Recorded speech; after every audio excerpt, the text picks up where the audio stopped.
Hello and welcome to today's webinar on gathering more than 200 participants from all regions of the globe. So today our webinar will explore how policymakers are supporting the IoT growth and how Europe is getting ready for M2M driven world. So before we get started, let's go through some practical information and some housekeeping rules. So here you have a screenshot of the attendee interface. You can ask your questions in the question tab, and you can also download documentation in the document tab. So today's webinar is being recorded, and if you have any questions, please don't hesitate to ask them. We will take them at the end of the webinar, and we'll try to answer most of them. Yeah, and at the end of the webinar, you will have a survey, and we really encourage you to give us your feedback, which is very important to us, but which is also a good action, because for every feedback that we receive, we will plant a tree. So yeah, first of all, I would like to welcome and thank our speakers for today. First, we have my colleague Veronika Bokarova, who is responsible for Cullen International's regulatory training portfolio. She has over 20 years of professional experience, so she has extensive knowledge of the implementation of the EU regulatory framework across Europe. We also have with us today Oltion from Vodafone IoT. So Olti is a policy, public affairs and regulatory strategy professional with more than 15 years of experience in international business environment. His areas of expertise include Internet of Things, electronic communications, regulatory strategy, and risk management. So Olti currently leads policy and public affairs for Vodafone IoT. We also have Stefan from DG Connect. So Stefan worked for the Romanian regulator, where he contributed to several market analysis processes, as well as the transposition into the national legislation of the EECC. And he joined the European Commission in 2022, being part of a unit focused on market regulation, competition, and roaming. And finally, we have Gyula, also from DG Connect. Gyula has a lawyer's background and served as attaché in the Romanian permanent representation. He joined the European Commission in 2009 and is involved in telecoms regulation since 2011, with focused expertise in emergency communications and numbering. So thank you all for being there today. And without further ado, I will now pass the floor to my colleague, Veronika.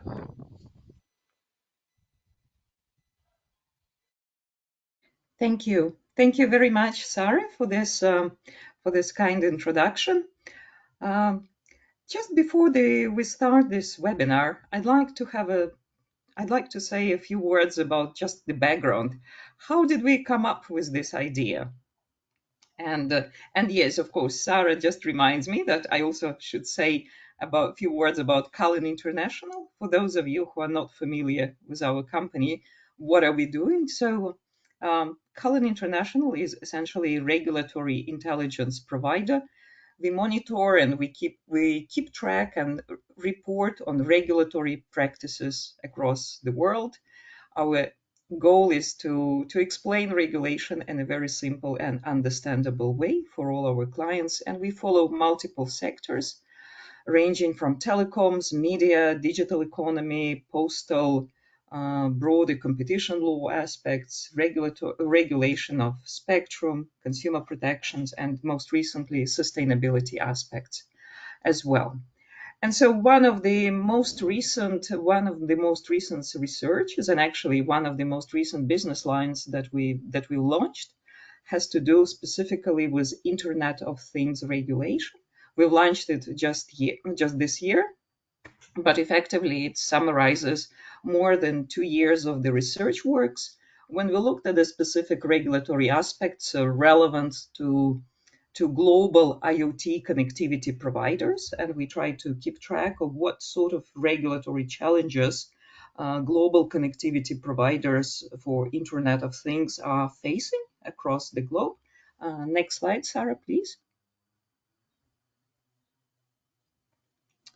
So basically, if you look at the IoT value chain, of course, it's a very complex ecosystem stretching across multiple sectors of the economy.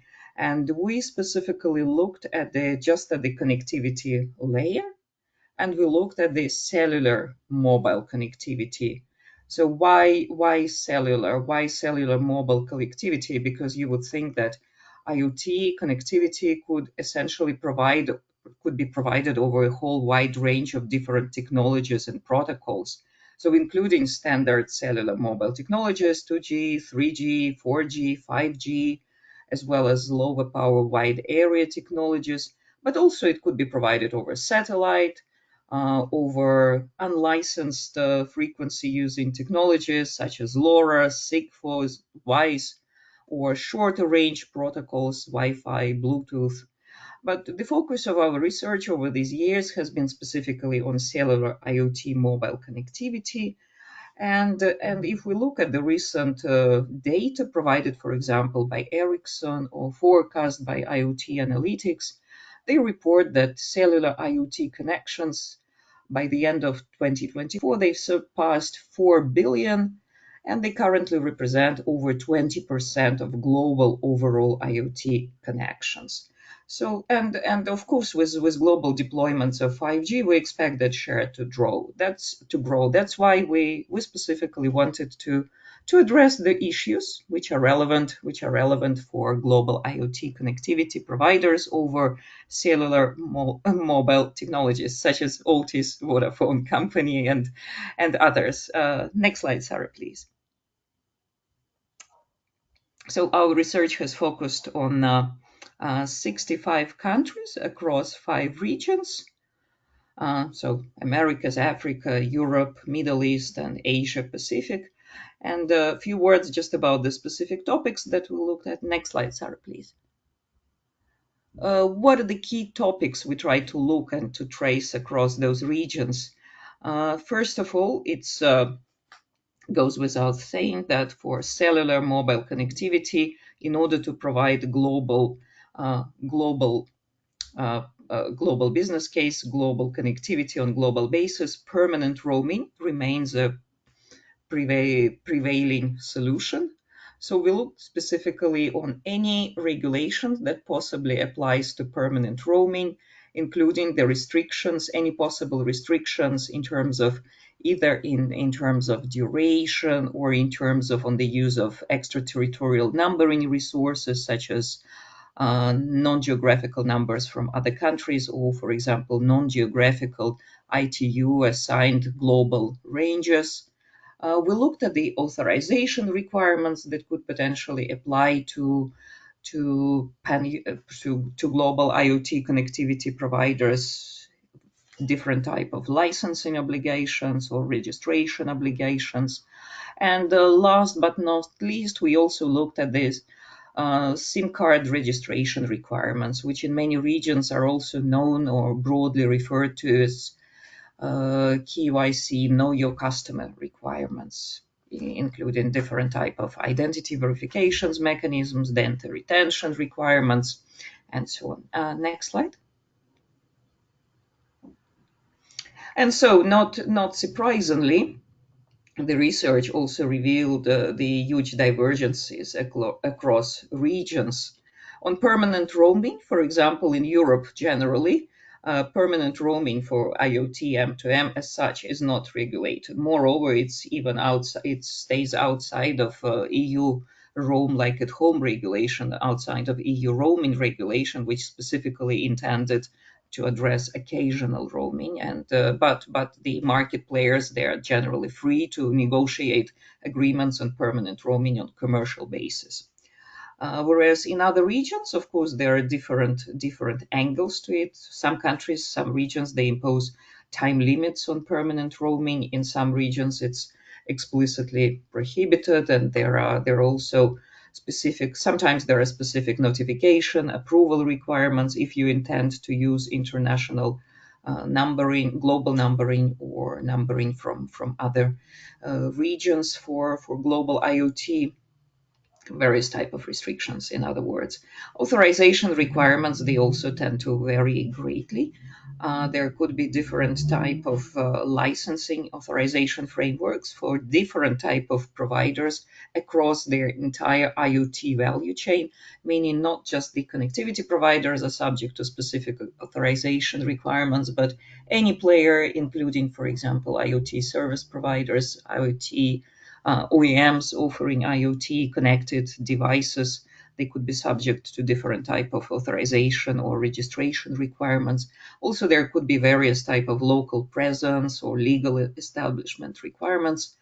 That's in terms of authorization. And finally, in terms of know your customer, KYC, SIM card registration requirements, also they're kind of different and evolving regulatory requirements. Next slide, please. Yes, and just to share a few insights. Well, after this webinar, of course, we'll share this stack of slides so you could take a closer look. But just to say, not surprisingly, we identified some countries such as Turkey, Brazil, which continue imposing different restrictions, different type of restrictions on permanent roaming-based connectivity. And next slide, please. And then also, of course, from a global IoT connectivity provider, we also noted that compliance strategies could obviously need to be tailored to specific regions and specific national regulatory practices if you want to navigate the global IoT regulatory landscape. And notable trend is in terms of KYC requirements, SIM registration requirements. We clearly see that registration requirements, they often extend beyond business to consumer use cases, which means more burden and more strict requirements on SIM registration. Authorization and notification requirements, they're evolving. Sometimes different certain regions, they recently made a focus on developing comprehensive authorization policies, authorization policies around the whole IoT value chain. And then, yeah, we also noted, as I already mentioned, specific regulatory barriers or time limits on the use of extraterritorial or shared numbering resources. Next slide. Oh yeah, that was all. At the end, again, at the end of this webinar, we would be happy to address your questions, anything that could be of interest to you, and also share more details on our research.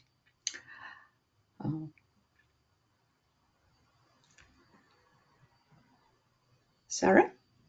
Yeah, so I think now Gyula had something to say.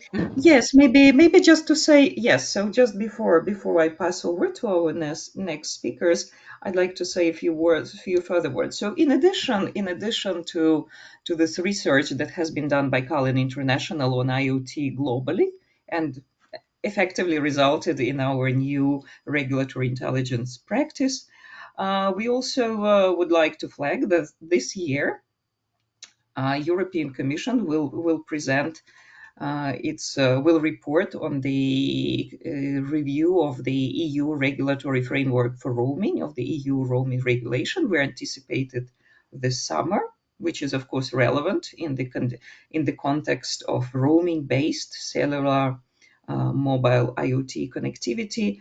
And last but not least, probably the most important milestone this year is, of course, that the Commission is now working on the review of the regulatory framework for electronic communications, and also is elaborating proposals around the Digital Network Act's DNA. So the purpose of this webinar is also to engage our colleagues from DG Connect, who kindly accepted our invitation to join and listen to this discussion, hopefully maybe get some useful takeaways to consider in their future work on the review. Thank you. Yula, over to you. Thank you, Veronica, and thank you for inviting us to this, what I understand, series of Colon webinars on M2M and IoT connectivity. And as you well mentioned, we are in the process of reviewing the code provisions, and M2M IoT connectivity is an area which is definitely in our focus. Many of the areas that you mentioned in your presentation are being reviewed and checked if these are fit for purpose. Our goal is definitely to gather further evidence on the direction that this market is heading, to understand its development potential, and but also identify current bottlenecks or bottlenecks that the market might face in the future. So I should also mention that our services will launch a broader call for evidence in Q2 of this year, where stakeholders who don't think that their voice is heard could also provide their inputs for 4 weeks. So this will be open for 4 weeks. Today, me and my colleagues, Stefan, and also I have Arantxa here for his authorization expert, and maybe Kalina will join later on.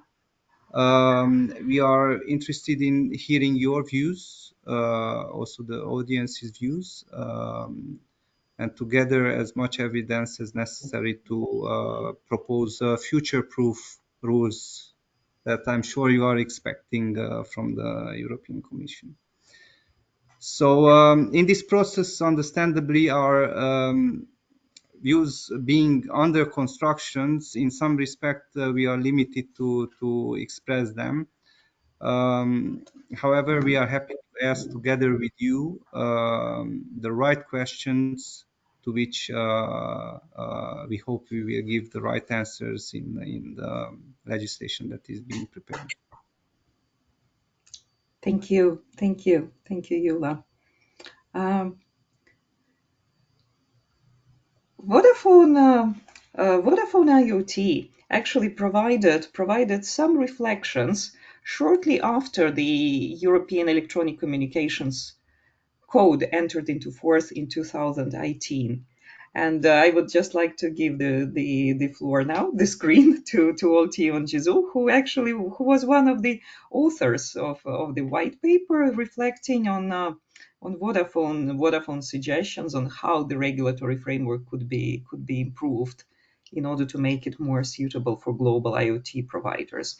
And indeed, as Yula correctly noted, indeed, it's our first webinar. We intention to launch a series of webinars dedicated to IoT providers and possibly collecting the views from wider audience. Oltion, over to you. Thank you, Veronica, and good afternoon, esteemed colleagues from the European Commission, also everyone from the audience. Thank you, Veronica, Dominic, and all the Colin team for having us here. My name is Olti. As earlier mentioned, I lead on IoT external affairs for Vodafone IoT, which is the very recently business carve out from Vodafone Group, still owned 100% by Vodafone Group. So I'm going to share my screen. I failed to do that properly just a few minutes before the event, so I'll need Veronica to steer me if I'm doing right this time.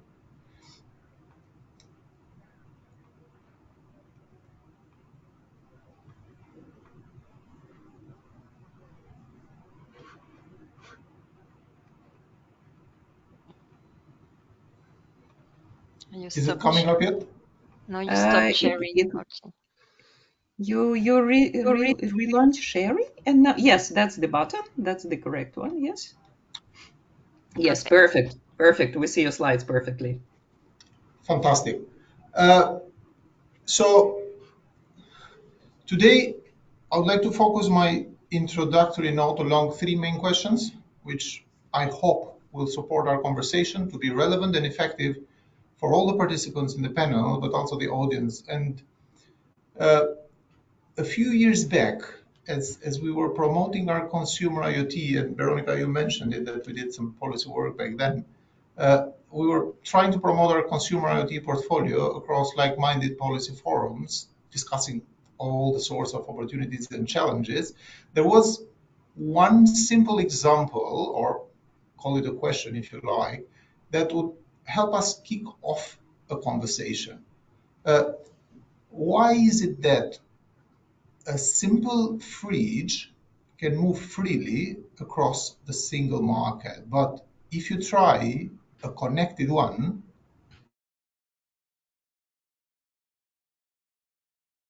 with lots of fantastic features that improve the customer experience, but also give lots of business power to the solution provider, then that specific one wouldn't be able to travel, right?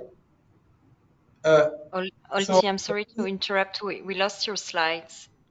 So if you could share again your screen, because we don't see your slides. let me try and do that again.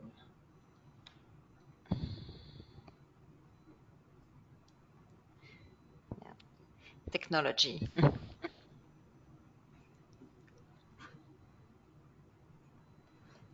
Has it come up? Yeah. If you can put the slideshow. Yeah. No, we don't see. Yeah, it's okay. But we see them from the beginning. Yes, it's perfect now. Yes, the three questions. Yeah. Yeah, perfect. So, as I said, if we discuss a connected fridge, then we have troubles. And that's the fantastic one. It's a fantastic opportunity. And we didn't understand at that point in time, is it Europe doesn't want a connected fridge, doesn't want a fantastic fridge? The challenge we would get caught on is a myriad of sort of telco security, privacy, numbering, even law enforcement type of regulatory requirements, just to mention some of them. Then we, as a regulator and policy team, will need to deal with all of this before we could launch the proposition. And then eventually the business proposition would sort of freeze and we weren't able to advance it. Now, I think that more or less the concern still remains. And I think there's a big controversy that we need to address in this conversation, which is there's an increasingly hyper-connected world, which still remains highly fragmented when it comes to regulation. And it looks like it's becoming even increasingly more.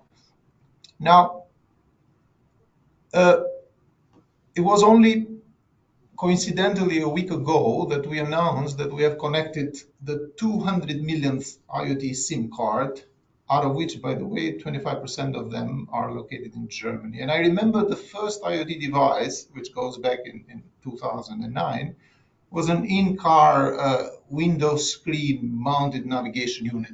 Well, the 200 millionth unit, which was just last week ago, was a healthcare monitor, which was providing vital information about cardiac health, but also all sorts of vital signs being remotely surveilled by the doctors. Now, we have grown massively. As you can see the numbers, we have grown across networks. We have grown across a number of experts that work in Vodafone IoT. And our leadership, we're proud to say that this is widely recognized across the globe. Now,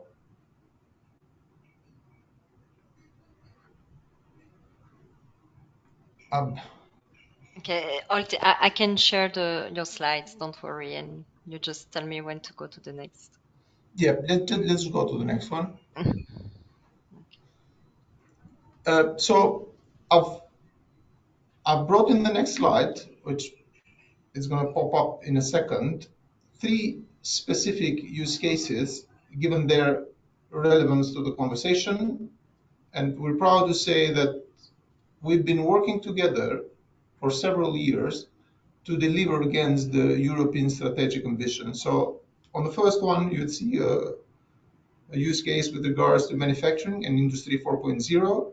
We've been working with BASF, which, as you know, is a critical link when it comes to Europe's value chain for electromobility. So that specific site produces components that are key for batteries of electric cars, right? And then there's another use case, REPMUS is the acronym that stands, I'm hoping I get this right now, so that's robotic experimentation and prototyping augmented by maritime unmanned system, which is basically an wild international exercise that is being held every September in Portugal. And the focus, the latest one that we've been working on, is testing drones and unmanned vessels miles from the nearest onshore communications. And then the third use case, which is on the right-hand side, it relates to Controland. Now, safeguarding the delivery of temperature-sensitive medicines remains a persistent challenge when we discuss global pharmaceutical supply chains, and distributors are many times unable to monitor the status of their shipments in real time and losing vast quantities of perishable medicines and vaccines, which the figures of that loss is staggering if we discuss them. I think it was probably 20 billion euros per year. So if we move to the next slide, I think our contribution goes even beyond that. And as you can see in this one, with animation, it would have been much more fantastic. Our 200 million IoT SIMs support a whole range of verticals across public, private sectors, from SMEs to large corporation, public services, digital education, and so on and so forth. Now, I think it's important to highlight at this point that at this moment in time, with this number of SIM cards that we enable through our network, we proudly stand not only for ourselves, but for a much wider and essential, what we like to call a digital ecosystem that not only fuels the European economy, but fuels the European society, builds on our continent's strengths, values, and beliefs. So it's not only a Vodafone conversation when we discuss 200 million SIMs. It goes much more beyond that. Now, if I move to the next slide, please. So this goes back to my second question. How is IoT performing in Europe? So back in 2020, just before the COVID hit, we were doing some extensive work with our business partners and publishing on a regular basis what we used to call the Vodafone IoT barometer, which would observe and measure across our customer base, or a very good sample of it, the rate of IoT adoption, and then eventually the sophistication of IoT adoption, initially starting from Europe and then comparing to APAC and US, which obviously are the main competitive regions that we try to measure our performance against. Now, in 2020, in a sample, I think it was 1,500 customer of ours, more or less, we observed that when it comes to IoT adoption rate, the European partners of ours, they lag behind. I think the numbers were around 23%, more or less. And then if you compare it to Americas, the adoption rate there would be like 43%. If you go in APAC, including China, you'd have a roughly a 40% figure. And then coincidentally, unfortunately, our findings of that sample were fairly accurate, because if you see Eurostat numbers just a year after, and European Commission referencing them, I think they stated that when it comes to IoT adoption in Europe, the rate of adoption for Europe was roughly 29%. And with the caveat that a large number of that adoption rate was focused on large businesses, while SMEs lagging behind. Now, if you research very recent numbers, will show on the left-hand side, you see that US leads in IoT revenue, projected to reach hundreds of billions of dollars by 2025. That's a Statista reference. And then, not shockingly, to be honest, if you see the adoption rate of IoT In China, that's a staggering 81%. This is IoT analytics for condition-based maintenance. So what does that tell us? Well, it tells us that, yes, we're doing okay. We're a bit better when it comes to IoT and enterprise adoption, but we're far when it comes to revenue generation, which eventually triggers a whole digital economy, but also when it comes to proper adoption in Industry 4.0 and so on and so forth. So eventually, the next question that we had, and we wanted to explore a bit further, was, well, does regulation have a role to play in this? Is there a logical link? Is there a causal link, possibly, for us to pursue further? And this is exactly the question that we asked Hogan Lovells back then. So the diagram that you see underneath, it sort of summarizes in one graph the outcome of that exercise, and you'll find the links for all these data points in the presentation, which was that basically they said, put simply, there's a bucket of roughly 31 telecoms rule, which are significant if you want to deploy IoT business. I'm referring to IoT connectivity now, deriving from the telecommunication or electronic communication services framework. And then out of that 31 list, all of them seem to apply to anyone that wants to deploy IoT solutions in Europe. But if you move further down and go to US or China, then the number of regulatory requirements you need to comply with and the nuances of it then tend to decrease, as you see in the red bars. And then we ask the next level of question, which is the one that is the mind of all the operational people and the finance people, which is, well, if we're going to weight those requirements, so let's move from the enumerative list and let's see in a weighted environment, one that have a critical impact on the business in terms of time to go to market, cost of deployment, anything as such, complexity in terms of understanding, uncertainty, fragmentation, so on and so forth.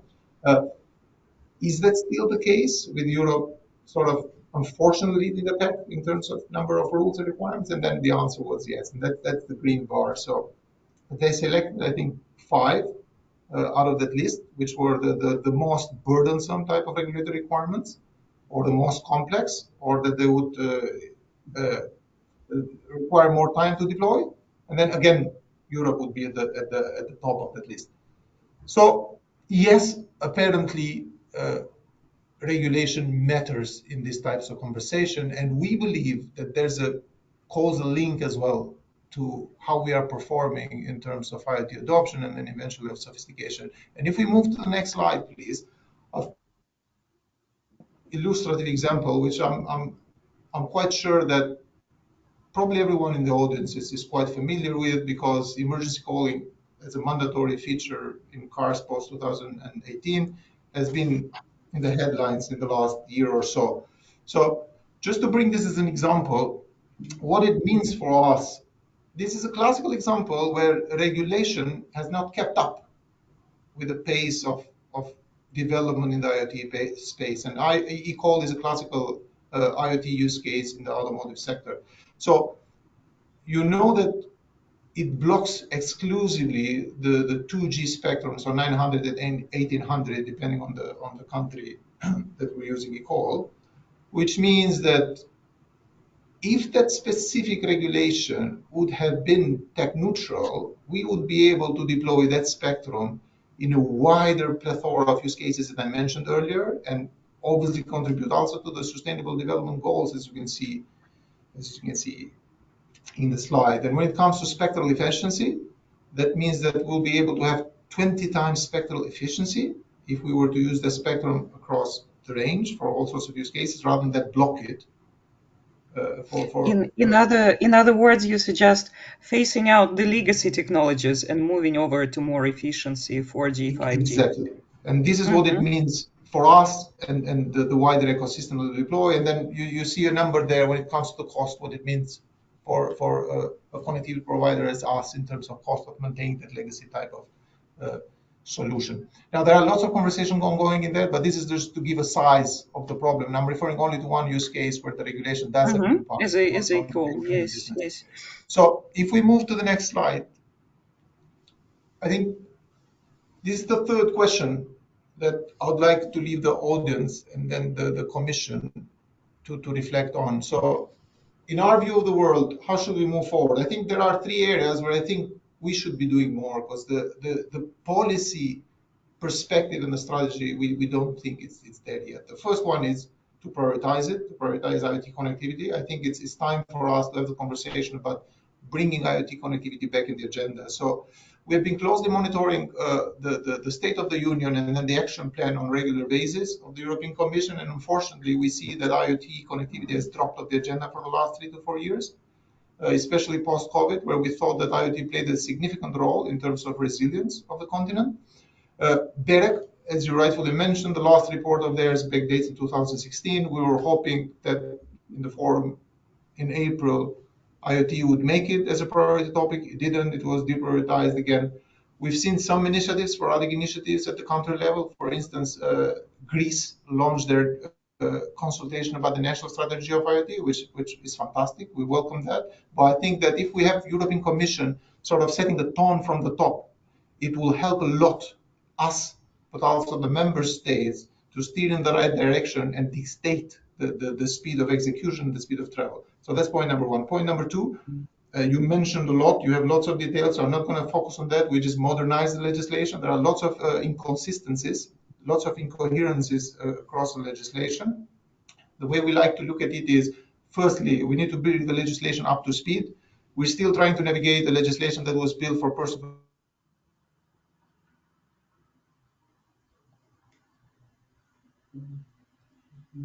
Oh, we lost you. OT, we cannot hear you. So for seamless solutions that go across borders, IoT is, we can't operate in a fragmented 27 member states. I think there was a Draghi report that stated that I think there are 270 digital regulators across Europe, and that's impossible for us to assess, address, in order to achieve scalable, seamless propositions. And then thirdly, I think it's important, Commission knows it, Commission doing lots of stuff, but I don't think it's enough to mention and mention again, which is promote IoT, cross cooperation. I mean, not only cross vertical, but cross countries, but also the European champions like Vodafone is, but there are plenty of other ones that need to take the stage. That would be from me. Thank you. Thank you. Thank you very much, Olti.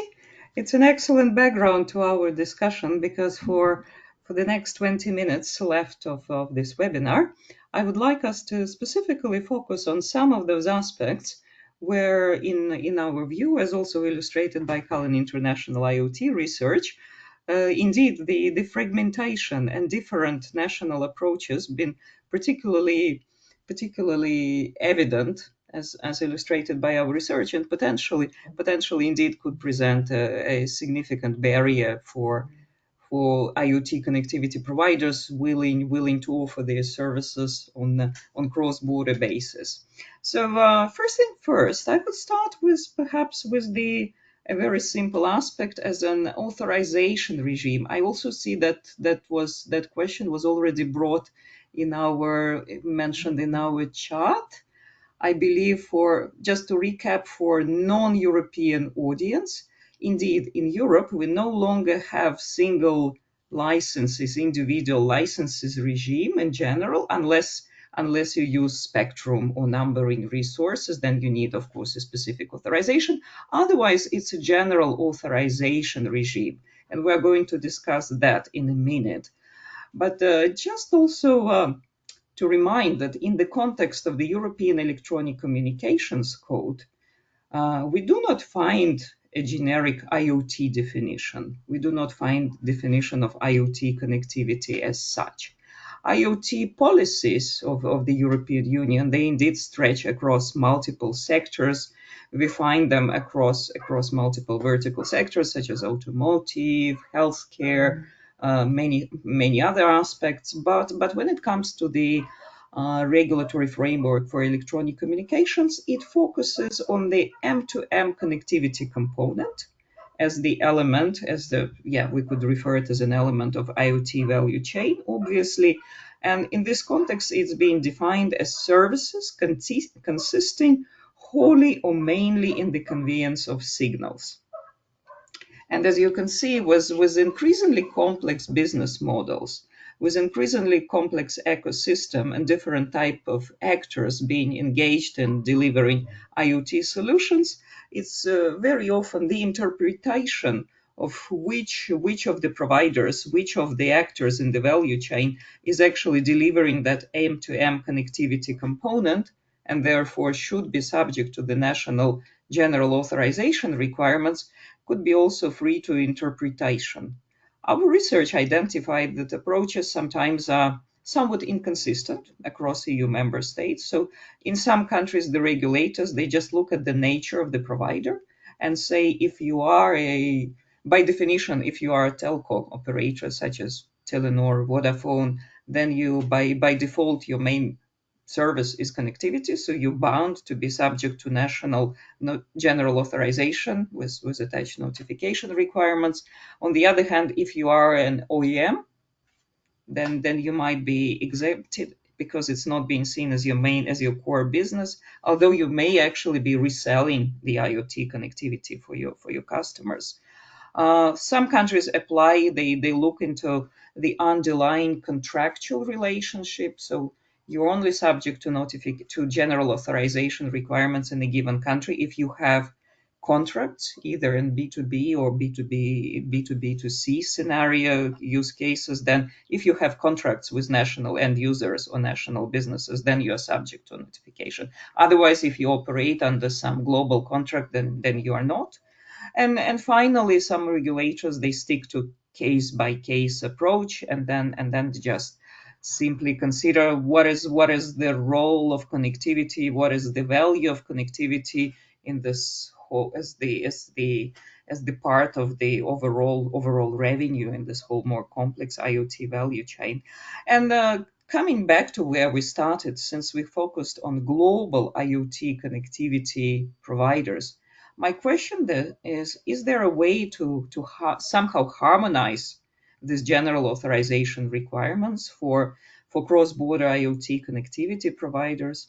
Or perhaps if I may remind you, Draghi report published last year, where actually there was one of those solutions like a passporting of business-to-business services, which would enable operators in one country, authorized in one country, to offer their solutions cross-border across all EU member states.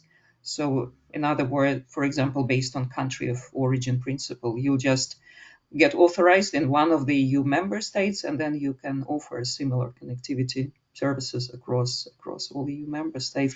I'm asking for your views on that. Shall I start with Yula, Stefan?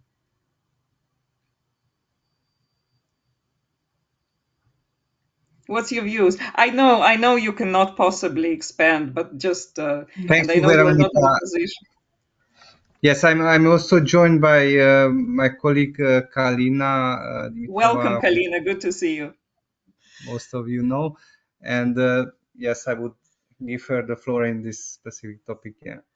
Good afternoon, everyone, and thanks to Cullen for organizing this webinar, which for us is very useful and maybe more useful for me since I joined relatively recently the European Commission, like 7 months ago, and now since we are in this period of still gathering evidence and assessing the problems from all angles, from all stakeholders, taking into account different viewpoints for all involved parties in this value chain, but also the viewpoints of the involved authorities. We really appreciate this opportunity for having this exchange with you.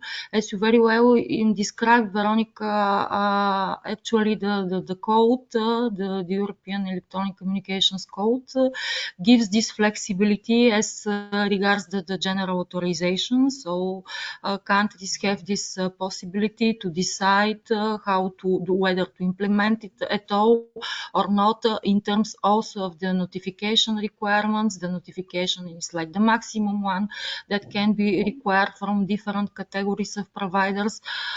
And we see that now, and what we hear from stakeholders is that apparently this seems to pose certain barriers for certain categories of providers, especially of cross-border services. However, here we need to assess, as I said at the beginning, we need to assess the situation from all angles, what is feasible and what is not feasible. Of course, there is always room for further harmonization, and which is the willingness of the Commission in the review process. This, of course, will be high priority on the agenda, and that's why we analyze condition per condition. Right now, we have this long Annex 1 attached to Article 12 on the general authorization, containing different conditions depending on the categories of networks or services provided. And in addition, we have separate parts dedicated to conditions that are relevant for rights of use for scarce resources. So, but since now the topic is M2M or IoT, we of course will concentrate and we'll see what is feasible, whether there are end users aspects, to what extent there, if this is feasible, that can be addressed, for instance, by following rules of one country, and others being able to intervene, whatever, if a problem persists or if a problem is considered. But this is not an easy task, and it will take some time. As you said, as regards the definition, so the definition is quite general for transmission services that is provided by the code. And then with this general definition, there are examples, and as you pointed out, M2M is described in one of the recitals of the code. Of course, there is no separate the recital dedicated to describing what concretely IoT is, but it is important to hear from you how exactly giving a definition, how exactly the definition would change the conditions that should be applicable or the legal requirements that should be at place for delivering certain services. So is this really the definition a real problem, or rather the conditions that are applicable and what can be done to further harmonize conditions and to have also the common understanding from regulatory authorities that there are conditions among all the conditions on the list that can be indeed further harmonized, and there is no need to go country by country, as the representative from Vodafone Ocean, said that 27 regulatory regimes, this is quite hampering machine-to-machine or IoT communication. So therefore, we really appreciate to hear which exactly conditions are hampering us, and also to what extent the conditions that are considered as a burdensome, as a kind of a burden, to what extent these conditions are really stemming from the code, from the telecom framework, or rather there are also the legal basis is in other legislative acts, EU level or national rules. This is also very, very important, because the code that is not limited, actually it is limited to sector specific, to telecom rules, but in addition to those there are other legislative acts that apply and that are relevant for authorized electronic communication service providers. So this is something that we need to clarify, and we would invite you to go ahead with some concrete examples what the conditions are, and in order to assess properly to what extent these conditions indeed they can be overcome and they can be addressed by one country or at EU level, directly in a regulation or in other form. And of course, the current barriers could be overcome, and more opportunities will be given to operators to scale. Thanks a lot. We would just ask that the same way we would approach also the conditions linked to numbering resources, in particular numbering resources that that are assigned for extraterritorial use. We would like to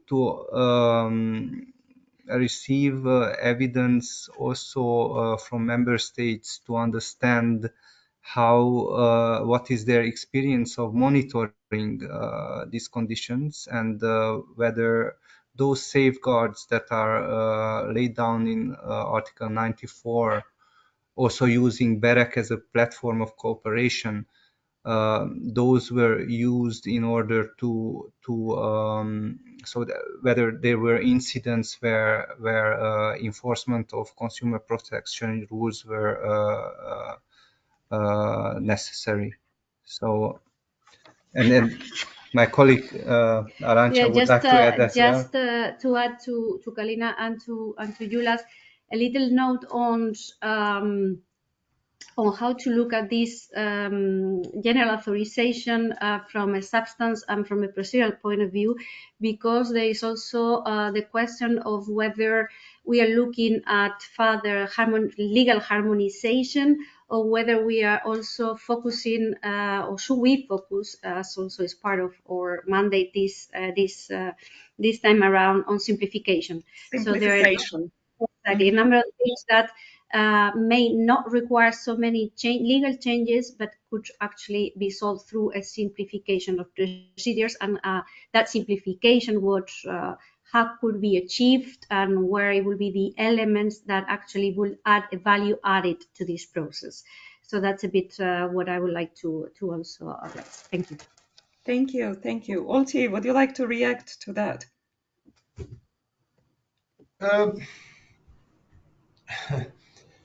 I think you mentioned a good example coming from the Draghi report, which we have been honestly advocating for quite some time, which is, can we achieve some sort of a passporting regime across Europe as a standard, and at least start with that, because general authorizations, we all agree that it's important, but it's also the foundation, and it sits within the remits of the Commission, right? And I think if we are able to achieve something as a starter, then perhaps extra layers can be added onto it, and give us ground to have more meaningful conversations at the national level.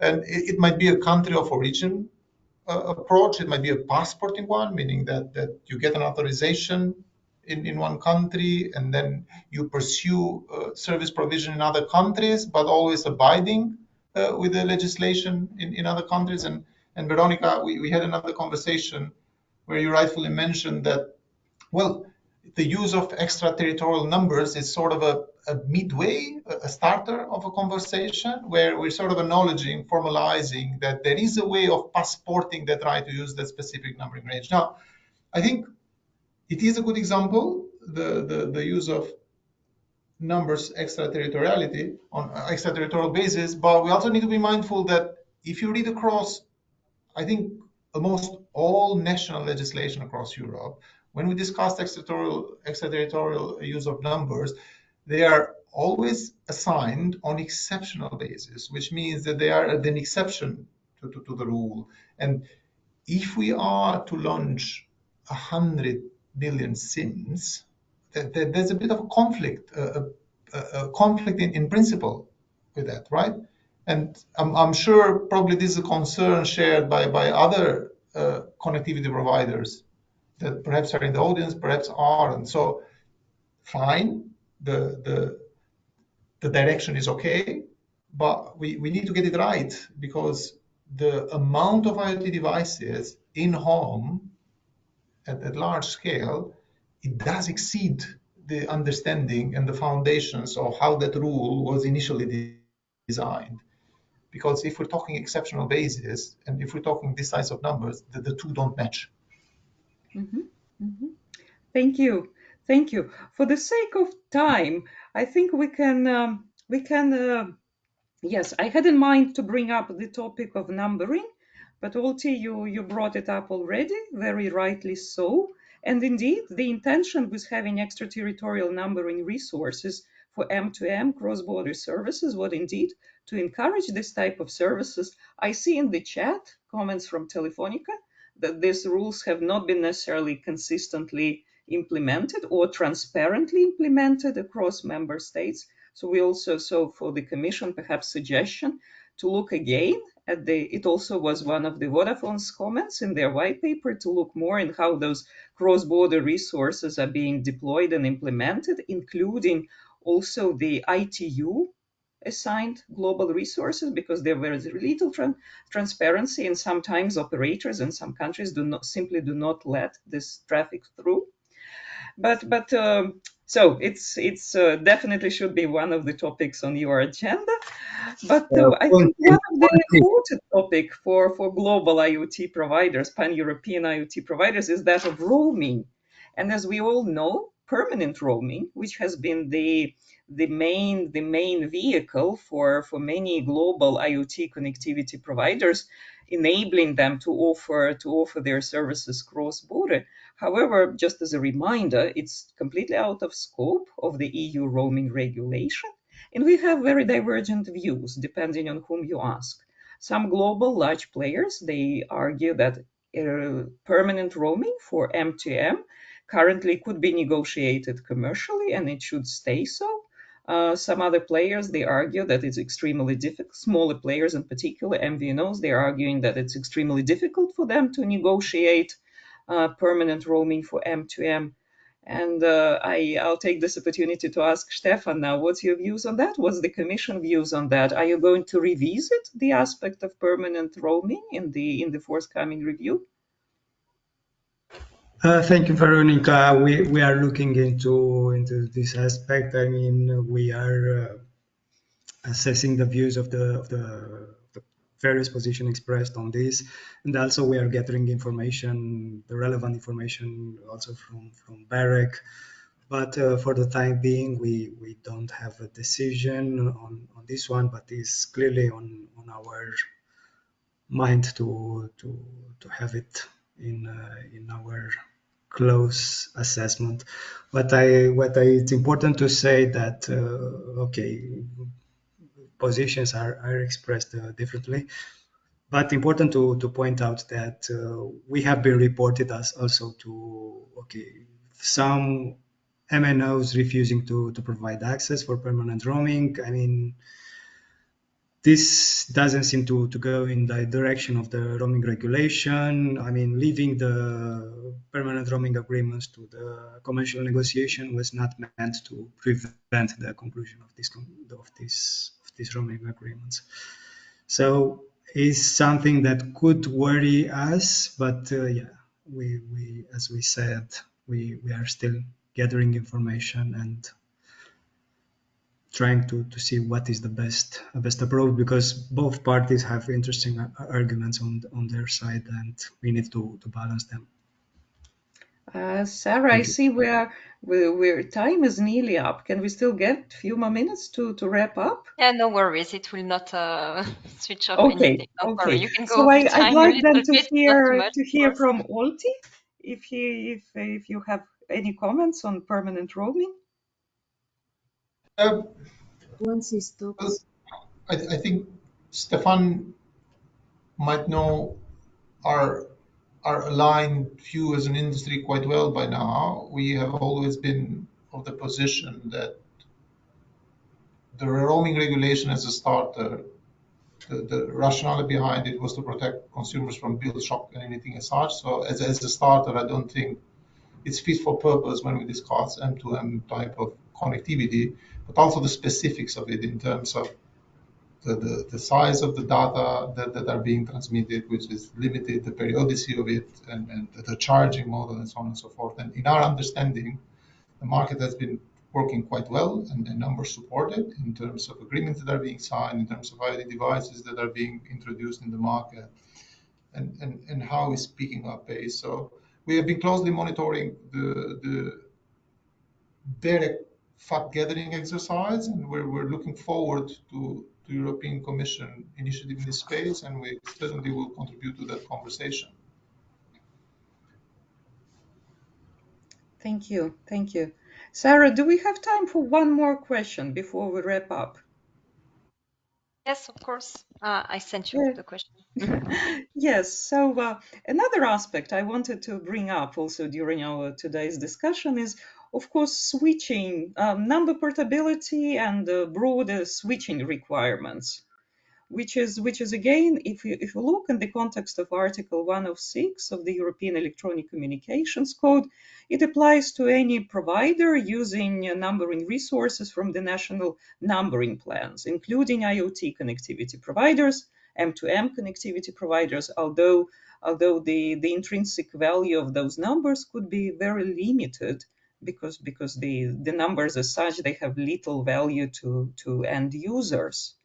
But on the other hand, there is also an emerging issue of the over-the-air provisioning, OTA provisioning. It becomes an increasingly important switching mechanisms as more and more connectivity providers are actually switching to electronic cards, eSIM cards, embedded SIM cards, eSIM cards. And an interesting phenomena, which we also discussed with Olti in a separate conversation, is that, for example, sometimes OEMs are not using the OTA possibilities, OTA capabilities to full extent, or they deliberately limit the switching possibilities to say just to limiting the number of connectivity profiles available on an eSIM, meaning that end users inevitably become locked into to specific providers. For example, internet access services in cars were mentioned as an example. Should it be? We know that OTA might be considered as still as an emerging phase, but is it something that should be perhaps addressed in the forthcoming review? Just how it's being applied, and also how, especially in the context of IoT value chain. Thank you very much. This seems to be a question to me, right? Mm-hmm. Okay. So when it comes to number portability, this rule seemed not to be agreed by the legislator, having the M2M or business to business scenario in mind. That's clear. And I would personally agree that number portability rules do not have the same relevance for IoT connectivity, or even for business to consumer scenario either.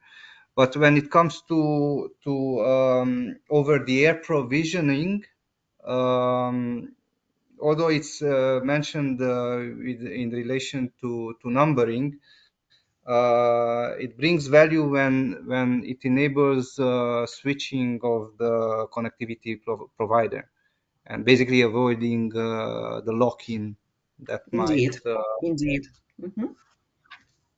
bring put the other business or the consumer in the business to consumer scenario in a more onerous might put in a more onerous position. So and I would you asked whether we should address this issue in the code. I would mention that this is seems to be a more complex issue than that in my view cannot be addressed only in the code. It might be other EU legislation that is might be adapted to make this over the air provisioning happening. and that is maybe the radio equipment directive or the type approval legislation when it comes to the cars, in order to ensure that or mandate that the hardware that is mounted or used by the customer allows the actual switching of the provider. Thank you. Thank you. Oti, do you have a comment on that? On the switching overall, OTA, number portability? Unfortunately, I was disconnected and connected again. So I'm going to take a step of what happened and what was discussed. But I think that specific preamble, which covers at very high level the over-the-air provisioning, I think it's certainly not sufficient for the pace of how things are developing in this space. And I think from our perspective in terms of deployment and competitive forces and what our customers are looking for, I think we need a bit more harmonized guidance so that we don't see sporadic initiatives which not necessarily are connected and aligned across Europe, because we can't develop eSIM propositions that apply to different sets of legislation. For instance, we've seen that Ireland took an initiative probably a year and a half, 2 years ago. I don't think we've seen any other countries which has gone into that granularity of conversation. But I think at the start of it, we need to separate consumer propositions where OTA comes into place versus B2B type of environment. I would say that not all our B2B customers might necessitate an OTA type of solution, depending on whether it's a smart meter, whether they want a long-term commitment, and might negotiate it. So I think that there's a proper conversation that need to be had in this. And then you mentioned earlier that there are other proprietary technologies that have been developing competitively in this space. And if we discuss OTA, which is based on public numbering resources, any competitive restraints or pressure that you're putting on IoT providers, it's targeting only the ones that are using public numbering resources. We need to be mindful of that, because we don't have the same environment and the same competitive pressure of starting by switching and then portability, if that would have been the case, on these other types of solution. That's why I'm saying it needs a proper conversation, which needs to be dictated top down. And probably, perhaps properly reflected the technology neutrality principle. Yep. I'm conscious of time. Shall I perhaps give a chance to our audience if there is any burning question right now? So we touched upon authorization regime a little bit with notifications, divergent notification requirements and authorization requirements. We looked into switching, a little bit into numbering resources, and also the forthcoming review of the roaming regulation.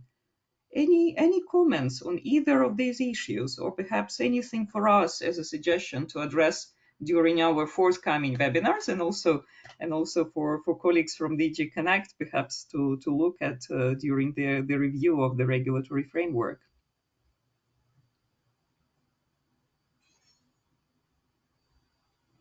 Veronica, I'm looking at the question, and from what I see, I think you touched upon mostly Yes, everything. I've been keeping the track I of sent questions. you the question, so I think it's okay.